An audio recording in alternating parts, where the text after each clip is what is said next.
mes 5 conseils pour obtenir votre prêt immobilier. C'est le passage obligé pour devenir propriétaire de votre bien immobilier, obtenir le financement. Vous avez peut-être déjà trouvé votre appartement ou votre maison, ou bien vous êtes tout simplement en recherche active. Bien, dans cette vidéo, je vous donne mes 5 conseils pour mettre toutes les chances de votre côté afin d'obtenir ce prêt immobilier. Restez bien jusqu'à la fin de cette vidéo, car j'aurai une petite surprise pour vous. Mais avant de débuter cette vidéo, je voudrais revenir sur un point qui me paraît essentiel, personnellement, en tant qu'agent immobilier. C'est ce qu'on appelle la qualification des clients acquéreurs. Qu'est-ce que la qualification des acquéreurs? C'est tout simplement le fait pour un agent immobilier de s'assurer de la solvabilité des clients qui souhaitent acheter le bien en question. Alors, pourquoi cela? Donc, ce n'est pas du tout pour être intrusif dans la vie de mes clients, c'est tout simplement pour m'assurer qu'ils ont la capacité financière de s'offrir ce bien. L'objectif derrière tout ça, c'est de ne pas faire perdre de temps justement à ses clients, à mon propriétaire et également à l'agent immobilier.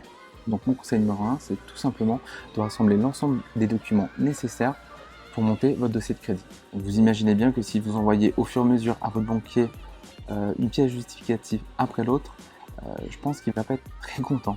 Donc mon conseil, c'est de préparer votre dossier, de rassembler l'ensemble des pièces justificatives. Donc ça va être les cartes d'identité, les cartes de CNS, les 3 dernières fiches de paye, les dernières copies de vos extraits bancaires sur les 3 derniers mois, la copie de l'offre d'achat ou du compromis de vente par exemple, ainsi que le justificatif de l'apport. Vous comprendrez bien qu'en donnant un dossier complet à votre interlocuteur, vous passerez pour des gens sérieux, vous ferez également gagner du temps à votre banquier et donc vous aurez probablement une réponse qui sera plus rapide. Et en vous montrant sérieux vis-à-vis de votre interlocuteur, vous serez plus crédible vis-à-vis du comité de crédit. Point numéro 2, c'est la stabilité professionnelle.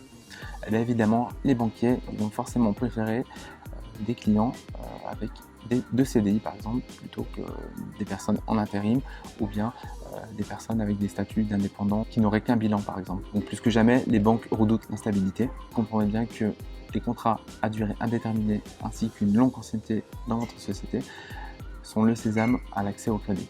Donc il faut pouvoir justifier d'une situation professionnelle stable. Et pour les professions libérales et indépendants, il est préférable de justifier de 2 à 3 années d'ancienneté. Et bien le point numéro 3, c'est la capacité d'endettement. Alors c'est peut-être la règle la plus connue pour les candidats au crédit, cette règle des 33%, mais ce taux varie en fonction des banques et en fonction des dossiers. Car si l'endettement est un critère important, le reste à vivre l'est tout autant. Point numéro 4, faites attention à vos comptes et surtout à vos découvertes. Donc à partir du moment où vous allez lancer un dossier pour l'achat d'un bien immobilier, votre banquier va scruter scrupuleusement l'ensemble de vos comptes sur à peu près les 3 derniers mois. Donc il va s'assurer que vous gérez parfaitement vos comptes en bon père de famille.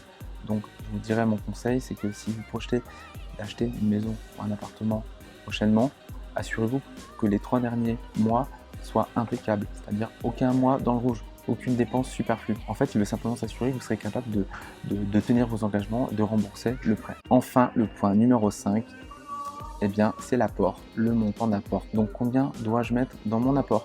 Il est totalement possible d'obtenir un financement sans apport, mais vous comprendrez bien que le fait de mettre de l'apport va donner un peu plus d'appui à votre dossier.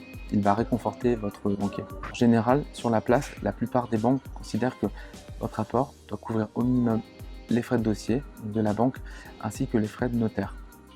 Donc moi, je vous conseille de mettre plus ou moins entre 10, 15, 20% d'apport pour votre achat. C'est ce que je vois généralement avec mes clients. En général, ils mettent entre 15 et 20% d'apport et les dossiers passent.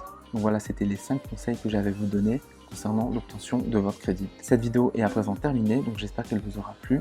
Si vous avez des commentaires, je vous invite donc à les mettre en dessous de cette vidéo. Et comme je vous l'ai dit tout à l'heure, donc j'ai un petit bonus à vous donner, un petit cadeau. Donc c'est mon guide complet pour vendre votre bien immobilier au meilleur prix. Donc vous n'avez qu'à simplement cliquer dans le lien qui se trouve en dessous de cette vidéo et je vous l'enverrai. Merci d'avoir regardé cette vidéo et je vous dis à très bientôt.